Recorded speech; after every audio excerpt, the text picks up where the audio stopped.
Hey friends, Dawson here. I have watched 8 hours of Anne Hathaway so that way you don't have to. And today we are covering her personality type as confirmed by the Objective Personality System. And the reason why I selected her is because I thought her type was pretty interesting, and it was one that I wanted to learn a bit more about. As well, another thing that I will be touching on today is how are you causing the reoccurring problems in your life that disrupt you and others around you? Yes, Anne Hathaway is pleasant and rather put together, but where is she leaving voids in her life? So that is what we'll be focusing on today. Now, starting with initial biases, as always, MBTI Consensus has typed Anne Hathaway as an ESFJ. Okay, you know what? No judgment here. This is simply an observation and we will be making comparisons as we go. Okay? Okay. Now, for some visual biases here, the internet has compared Anne to Gillian Jacobs, and Gillian has been confirmed by the system as a jumper INTJ. NIFI. As well, I can't help but notice that Anne Hathaway reminds me of Marie Forleo, and we know her to be a standard INTJ. And this photo over here, guess who that reminds me of? Well, Layla Hermosi, and that is also a jumper INTJ, NIFI. So that's 3 for 3. So if I am coming in to type Anne Hathaway, I'm going to be coming in a little bit more cautious over in the INTJ area. I have a pretty strong bias there, and I don't want to jump there just yet. So let's make sure that we do our cross checks. All right, so observer versus decider. If Anne is an INTJ, we should be seeing that she is bringing the conversation back to things, and she is moving rather calmly through the people, and ultimately she is getting stuck on the observations. So, how is Russia? Well, how did you like Russia? I would think Russia would be, I've never gone to Russia. I would love to go there. What's it like? It was so unexpected. We didn't know we were going until about 2 weeks before we left. And it was, I love traveling. I love going to new places, and there's so much history there. And it was amazing. It's different. It's obviously very different than America. They don't seem so concerned with, like, safety regulations over there. So, you know, I took the subway, and you step on the escalator, and it's kind of like Jaws. It's like if Jaws the shark was an escalator, it would be this escalator. Just giant metal teeth grab you and pull you up the stairs? Is that? That's exactly. Oh my God, have you been? No, but it sounds like they're just not as they're not as worried about everybody being safe all the time. So no, and so I'm like the American freaking out, and everyone else looks like they're like, it's fun. Life is short. Get on escalator. I lost 3 uncles on escalator. Get on escalator! Okay, so what is this conversation? Well, I'm in Russia, and it's the people. It's the culture. Wait, no, it's those safety regulations and the weird escalator thing. And she's the one freaking out over everything, and the people around her are going, so what? Big deal. And if we want a real-time comparison, Conan is a decider. And so where is he taking this conversation? What is his reaction? Oh, well, let me imitate the Russians and the people and the uncles and their families. I lost 3 uncles on escalator. Get on escalator! So it doesn't seem like Anne is on the same wavelength as Conan. But how does Anne deal with people? Well, let's hear her embarrassing story about how she met Daniel Craig. And I won't make reference to it, but everyone knows what I went through, on this press tour, and it still is the most embarrassing thing that's ever happened to me is my experience with Daniel Craig. So I'm sitting there, and I'm just like, hobnobbing with all these amazing actors, and then, like, as the party's transitioning into the cocktail portion, Daniel Craig walks in, and there's not too many people there. I'm like, oh my God, there's Daniel Craig. This is amazing. He's just so beautiful. And all of a sudden, he looks up and looks right at me, and I'm like, and then he goes, hey, you. And I'm like, and in my mind, this is how I retrofit the logic. I was like, oh my God, I have just instantly become so famous that Daniel Craig is messing with me and we don't even know each other. And so I'm like, of course, I'm like, you. and then he goes, you. And I was like, you. And he's just like, you. And I go, oh, I can't hear you. Want me to turn it up? Now, it's important to mention that we're across the room from each other, so all this is being done across a crowded room. So I just go, and I'm there, and I start to do some other things, and then all of a sudden, Daniel goes, oh, not you. And points behind me, and I turn around, and the great British director, Stephen Daldry, is there, and he's like, nah, like, doing inappropriate things. And I realize I'm just an idiot, and I just want a hole to open around me, and this is why I shouldn't be invited nice places. Yeah, so this guy just thinks I'm super awesome and he's messing with me, so I'm just gonna jump right in and insult him back. And yes, this is still embarrassing. This would be embarrassing for practically anyone. But you know what I do notice? We know Daniel Craig to be a single decidery, nervous, scared ISTP. And I have looked across the internet and I have never seen him talk about this interaction. So you're telling me that the decider is not bringing up the people problem. Okay, so Anne doesn't seem maybe that bothered by it. And yes, of course, everyone will be embarrassed by the situation. Everyone has people problems. But the observers are not getting stuck there for years on end between you and me and who is the bad guy in this scenario? They just can't get stuck there. But I've got one more story for you. And for this one, I want you to pay attention.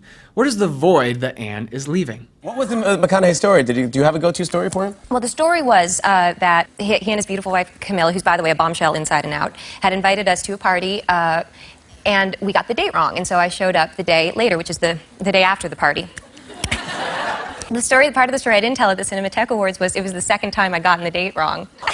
What do you mean? I had got the invite, put it in my calendar, and then remembered it wrong. So I thought it was a Sunday. I just always thought it was a Sunday. And my husband and I woke up this Sunday morning and we're tired, as you are. We wanted to spend the day at home. We're like, come on, it's Matthew McConaughey party. Let's go. It's going to be great. Oh, yeah, you can't turn down that party. And I look at my phone. I'm like, honey, the most wonderful thing. It's next week. It's next Sunday. And my husband goes, thank God you checked. Can you imagine how horribly embarrassing it would have been if we would have just showed up at the McConaughey's house in the middle of a Sunday when there was no party going on? And I was like, yeah, that would be the worst thing outside of co-hosting the Oscars with James Franco. And then it happened. It happened. You did it. So what does he do? Does he answer the door? He was the best, man. He knew how bad I felt. And we had a great time, and I gate crashed a surprise party with him. Oh, really? Or gate crashed. Did I say that right? I don't know. Yeah, when you crashed his party. I don't know what's going on. No, it's fine. But that was good. Oh yeah, wouldn't that be so embarrassing? And then it happened. And then, they were nice. Anyways, is it gate crash, Jimmy? Whoa. Someone is not bothered by the people. And she is not causing problems by wildly swinging from judgment and my identity. Instead, where is she causing problems? I kind of got the date wrong. Twice. Okay, how? How did you do that? Did you not double check it? If I were in that situation, I would have been checking the date, the time, the location at least 7 times over and then at least twice before I went out the door. It would be so embarrassing to get that wrong. Idiot. So Anne Hathaway is neglecting one side of the information board, and now everyone else has to deal with this problem. So yes, Anne Hathaway is an observer. Again, Anne is going to be neglecting one side of the information board. So as an observer, she's either going to be leaning too heavily on the intuition to the point where she is neglecting the sensory, or she's going to be leaning too heavily on the sensor to the point where she is unable to catch a few in the abstract. So we've already seen that she struggles with dates and with calendars, but let's watch the rest of the clip as they haggle over the word gate crashed. Please, you're fine. Yeah. Obviously, yeah, you have to. He's just parties all the time. Gate He's like Eddie crashed Murphy. or wedding crash? It was at a wedding. I say party crashed. You I crashed crashed his the party. With him? I was with him, so he knew the person. But Wait, yeah, what? it was a surprise Oh, party. he took you for him? No. I'm feeling for your husband right now. I really am. Okay, so we are seeing more voids in the conversation. What is the problem here? I remember when we were looking at Russell Crowe, it was so frustrating for me trying to trim down all those clips because he would just give too many details. Dude, this is a 6-minute story and it could be condensed down into 2. Just jump to the end. We know too much about what is going on. Now, of course, Nick Offerman was able to balance out the 2, but looking at Anne Hathaway, is she causing the same problems as Russell Crowe? No. Even Jimmy Fallon here is a crazy Darren Brown INFJ, and he is having trouble connecting what she's saying. And he is forced to go, wait, when? Wait, what was that? Who was that? Well, he is forced to ask for more clarity. And in the moment, she cannot deliver the sensor. What? Do you expect everyone else around you to piece together the sensor for you? Okay, I'm lost on that one. So, real talk, where are the people in your life leaving a void and frustrating you and annoying you? I have someone in my life right now who is causing some of these same problems. Wait, hold up. You were in the hospital? Wait, when? Today? Wait, what for? Did they figure out why? Did they get a diagnosis? What's going on? You don't remember. Okay. Hey, wait a second. You didn't answer that one question. Oh, never mind. I guess I don't get any clarity. So we are seeing that Anne Hathaway is fumbling with the schedule, and she struggles to give clarity without using an analogy. Kind of like what we saw with the weird Russian escalator story. It's kind of like Jaws. It's like if Jaws the shark was an escalator, it would be this escalator. But before narrowing down just yet, let's be safe and gather the other cross-checks. Come on, do we know if this is OI or OE, NI or NE somewhere in the stack? Let's make sure that we're gathering those. So let's start with control versus chaos. That moment I'm someone, I love to be in a space ahead of time. I love to work up my props. I Yes, love to know I my remember, path yeah. with it. Yeah. And I don't remember which day of filming it on, but we were like, it was that thing where we were talking about that terror. Like I was sitting on top of the terror, and it felt like things were going okay, but it also, you know, you're flying so blind. And I just remember grabbing the bottle, and the first hit was so satisfying. And I was just like, I know exactly why she is doing this. And the cork popped out on one the first time because I was just so full of some kind of fury. I didn't even know what it was. Because you know how sometimes you're like, I don't even know what's coming into me right now, or what's, like, I'm downloading something, or channeling something. It feels so, but there was this force to her in that scene. And also she's been so poised up to that point and so in control. And she's so disturbed and so unnerved by what's going on. And she is sitting on top of a scream, and this is the moment that happens just before the scream. And so to actually get the physical release, because I feel like there's a physical component to the film as well, about, you know, how people we need to go crazy. I kind of like to show up and see my path with things. I don't like to fly in blind. And yes, of course, we'll hear EPs that like to have things in control, but for the most part, most of them are jumping in just, hey, we'll just take it as it comes. We'll see, roll with the punches. It's more fun that way. And Anne doesn't seem to be doing the same. And as well, what is the realization for her? Well, sometimes you just need to go crazy. You just need to bust out. Okay, I mean, yeah, I guess we all need to do that. But why is this a big deal? Why is this a big revelation moment for you? Like what? Are you not all over the place all the time? Are you not expending tons of energy every single day? Okay, I don't know. But let's hear her describe another stressful scene that she had to be a part of. She's who you want to be within a scene when everything's going perfect. But not a lot of things went perfectly when we were shooting the scene, so she was especially who I wanted to be with in that moment. Unfortunately, and I think this just happens sometimes when, you know, you're working on a job and everything's moving so fast, and I really feel for all the departments, you know, doing a TV show is very different than doing a film. It shoots so fast. So unfortunately, a location was chosen. Okay, side note, like look at how the observers just avoid people conversations. It's not like this one amazing director, James, he decided on the location. A location was chosen. Like what? How did you erase all of the people and all of the pronouns from that sentence? Like I have such a hard time because everything that I say, I notice I use pronouns like too much. And it's like, no, you, I mean, no, sorry, I didn't mean to make that personal. Like it's not a personal statement. Like how do I water that down? Like from now on, from now on, does the past tense just need to be used? So unfortunately, a location was chosen that was underneath a subway platform. And that was where we had to shoot that scene. So we have this 7-minute long scene, and we had trains going by every 2 minutes. Then every 2 minutes after that, and then we would get a 4-minute break, and it would do again, and then we would have 1 minute, and then the train's pattern would start up again.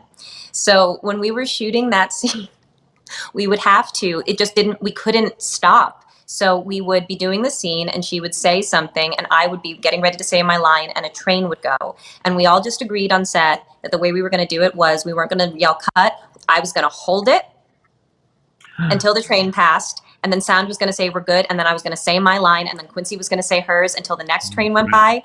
And that's how we shot that scene. And the thing about it is, and it was such a lesson for me as an actor, because as much as we want to control the circumstances in which we shoot, and you know, and as great as it would be if everything was always perfect, the scene cut together fine, you know. So if Quincy and I just made a decision that we weren't going to let anything throw us. We just when I wasn't going to get pulled away, and I was just about her and she was just about me. And I'm so happy because if we let annoyance or frustration or any of that stuff creep in, it would have undermined the scene, and it would have probably shown up in the final edit when, by keeping it out, the only thing that was in the final edit was the scene itself. But yeah, that was hard. I mean, you've got trains whizzing by all the time. That is a lot of chaos. Who is that going to be triggering for? And as much as we want to control the circumstances, and it would be great if everything was perfect all of the time, What? Like, who cares? Like, the imperfections and the accidents in life just make things so much more fun and real. You know what I'm saying? But whatever, I'm not an IJ, but Anne Hathaway is. So, Anne Hathaway is an IJ, and it's leaning towards intuition. But as we just saw with Ron Swanson, Nick Offerman, whatever his name was, you have an EP who is very sensorily clear at times. But as we do the cross-checks, we notice that this is SI, and it's at the bottom of his stack. That is what the trigger is for him. It's the control of the corporations. Think about it. These beverage companies, mainly Nestle, are buying the water, the water. So we want to do our due diligence and do our cross-checks appropriately. So for Anne Hathaway, is she narrowing down the concepts, or is she expanding them? I feel like, and I don't know where it comes from, but I don't judge it. I'm dancing with it, and part of it, one of the things that I do to stay really present is I have practices that allow me to be kind to myself in moments when maybe in the past I wouldn't have known how to be kind to myself. And so I don't think there's any one way to do it. I think some people pray, some people chant, some people take a deep breath, some people go for a walk, some people shop. Like, I just think that or all of the above. maybe a little bit all of the above. Maybe the connective thread through all of that is just do it gratefully. Maybe that's how you be present in it, is you add something to it to allow it to play with something, because it can play off of your stress or it can play off of your gratitude. And I feel really excited to be at an age now where I feel like, you know what, I'm not so interested in the stress part anymore. I think I tried that. I think I did that. I think we did our dance. But what if I can really set my gaze in the future on dancing with my gratitude? I don't know what's going to happen, mind you. I don't know if this is going to work, but I know that I feel better and I'm having a much better time, and I'm having an easier time doing it that way. So here is what all of the people are doing, but there's this connective thread throughout all of it, which is gratitude. All these people like, what gives you so much energy? Gratitude. Yeah. Let me just clump all of that underneath the same theme, and let's look forward into the future. Such an amazing opportunity to get to talk about all of this as I'm living it, because I don't have a lot of wisdom about it yet.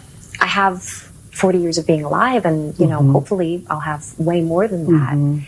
But I'm trying to bring all the parts of myself with me wherever I go. I have a friend, we love each other so much, and we sit there and we watch our kids, and we have a phrase that we say to each other, which is, God willing, future grandmas. So for me, the idea that who I'm going to be, if I'm lucky enough to be a woman experiencing age in her 80s, I'm building her right now.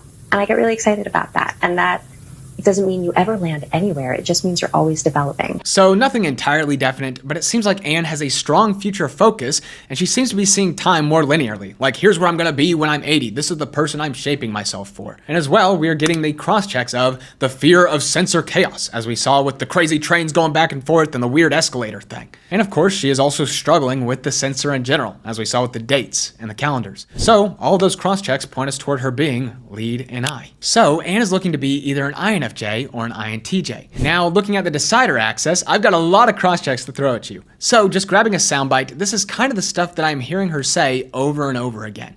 So how does Anne Hathaway describe a scene? How often when you're reading a script or doing a film is it not maybe about one particular scene you want to play, but there is one that jumps out? Because again, without ruining anything, there is a key twist, a moment towards the last act of the film that really illuminates a lot about your character. That must be delicious to look forward to in a shoot. Yeah.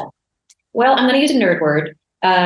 Dramaturgically, it's very important to understand the way you would understand the crescendos and decrescendos of a musical performance or a musical score. It's very important to understand the rise and fall of your character as it works in the film. And as I have learned, it's very important to make sure the director understands that from your perspective too. So just really quick and out of context, but the go-to descriptions she is using are the understanding of importance. And that seems to align with some of the NF lingo, like you have values in the abstract.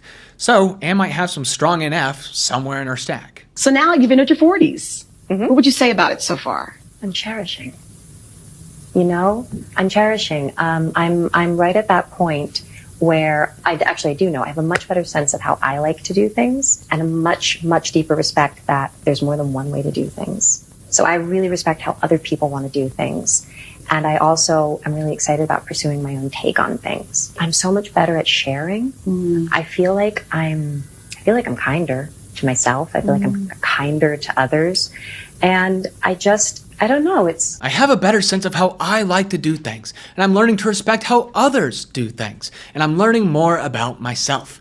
Okay, so some of this language sounds familiar to me, but is she learning DI? Is she learning about herself, or is she learning about others?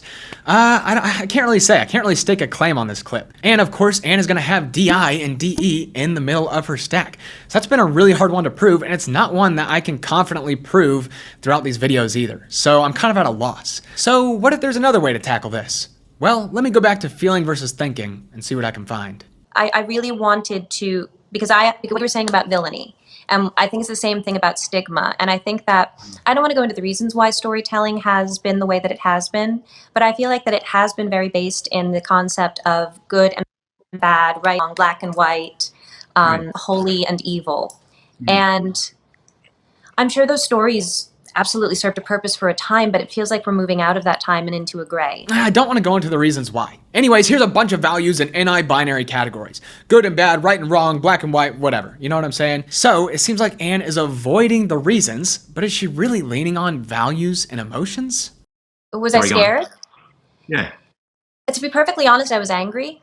And I was angry that I was put in that position, but I knew that if I made the anger about myself, I would have lost.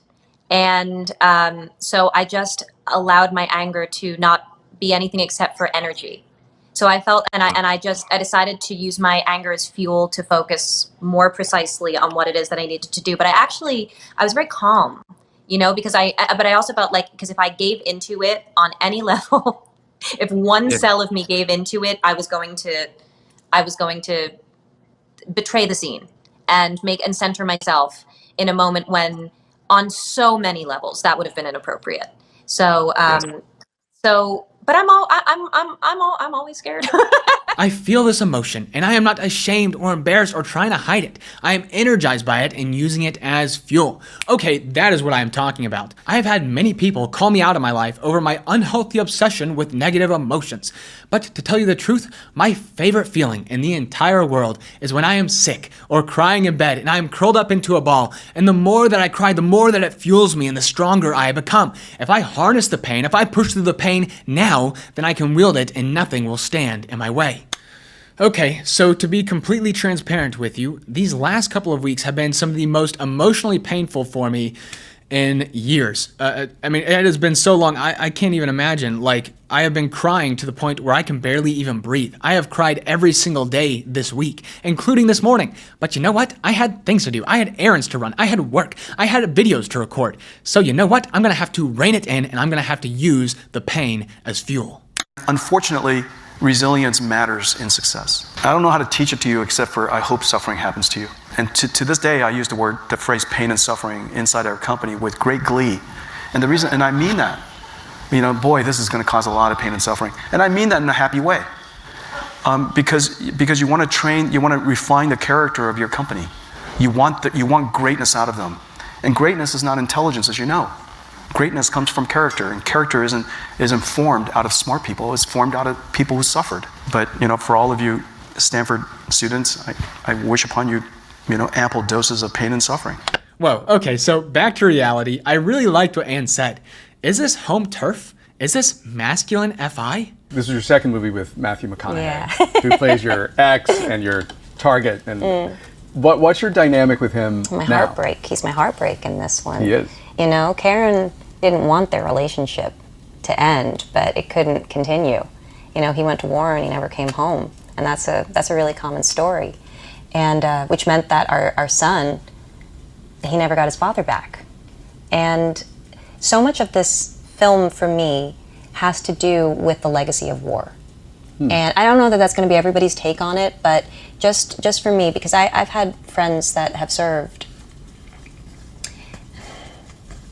and I think they would agree that not all of them was able to come back. Excuse me. And we talk about war. We talk about it in these terms. And it's so important. These people are heroes. They are. Their sacrifice is so real. But we really don't speak openly about the legacy of the violence, about the legacy of war. And it breaks my heart. It really does. And this is a family that, but for war, would not have been shattered. And I took that very deeply in this part. That is masculine feelings. Like I kept waiting for some sort of meltdown, and she just calmly, excuse me, and then she reins it in and talks through it. Like sometimes it's hard to explain a part or a function, but when you see it, it's just like, oh, that one feels like home. Like another good example is John Leguizamo. Something, you know, sad in my life. My son was being bullied at school. But, you know, they were cyberbullying him, calling it, you know, creating games, Find the Mexican, and, you know, they physically abused him.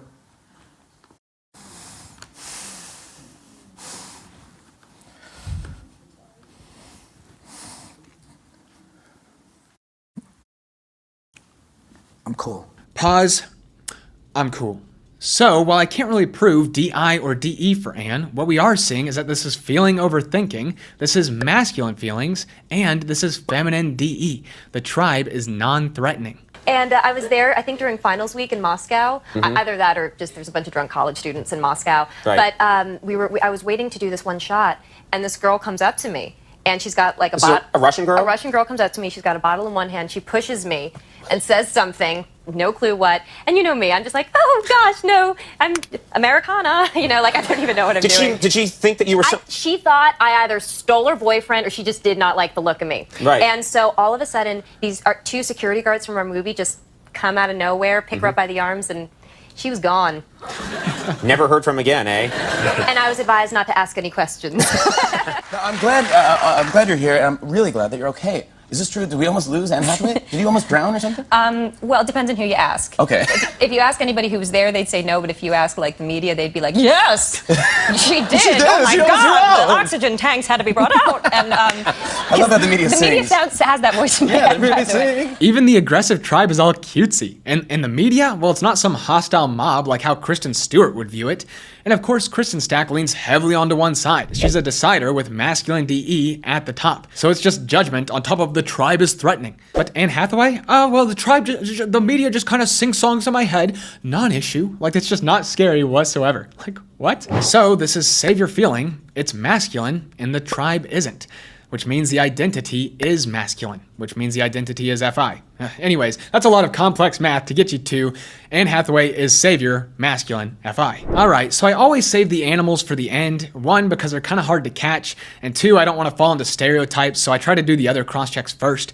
But based on how we've narrowed down Anne Hathaway, she technically has sleep first. And there was this moment I remember, where I like didn't go up on a line, but the line just wouldn't come out, and I had to handle it in the moment, and I needed a break from the audience, and I just kind of curled up into a ball on stage and took a breath and stood up, and I thought that maybe I just ruined the show, but they were totally with it, and it occurred to me they didn't know that this was an unusual show, and yeah, it was a way more raw performance than I had been giving, but it worked, and I got a huge audience reaction that night. Let me pause and just take a break from the tribe and catch a breath.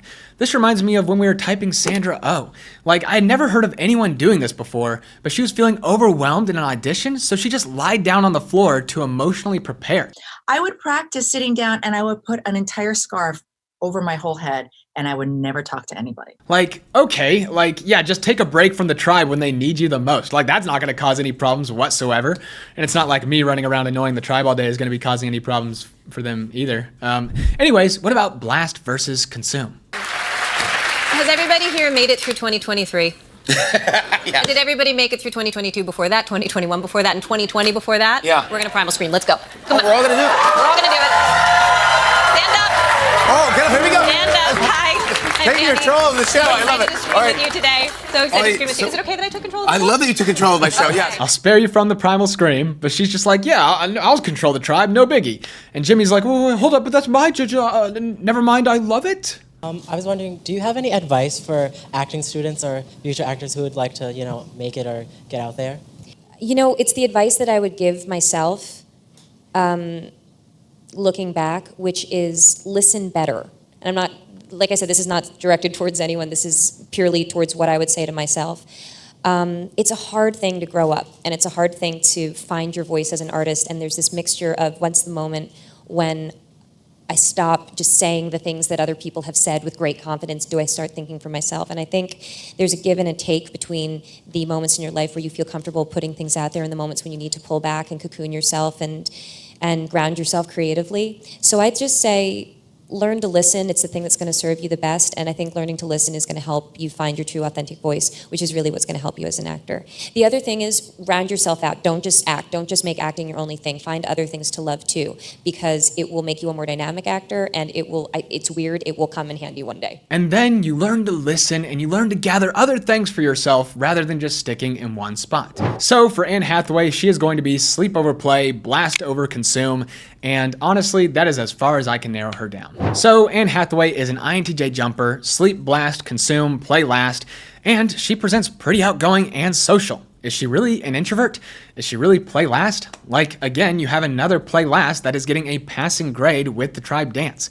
She does pretty well. And another thing, like, Anne is just the sweetest, kindest person. And it's so strange whenever you're typing or you're watching someone and it serves as a mirror for like your own life. And it's like, what? You're telling me that sweet little Annie over here is fueled by anger and has a tight rein over the emotions? Like, she kind of has a punch when it comes to that FI, and I am all here for it. I love that. And it kind of serves as a nice reference point. Like, that is what it feels like in here. And really, is that what it looks like to everyone else? Like, just blows my mind. So literally, not literally, 2 seconds on the social type here. I really don't have much. I know. I'm sorry. I know I'm a disappointment and a failure. But the only thing that I could really catch is that she describes herself as super competitive, and she will go above and beyond to learn all these skills and all these fight moves. They showed me a lot of the stunts that they wanted me to do and a lot of the fighting styles, and Chris had said he wanted me to do all of the things that I could. And I'm a hyper-competitive person, so I was like, I'm going to do it all. I'm going to do everything.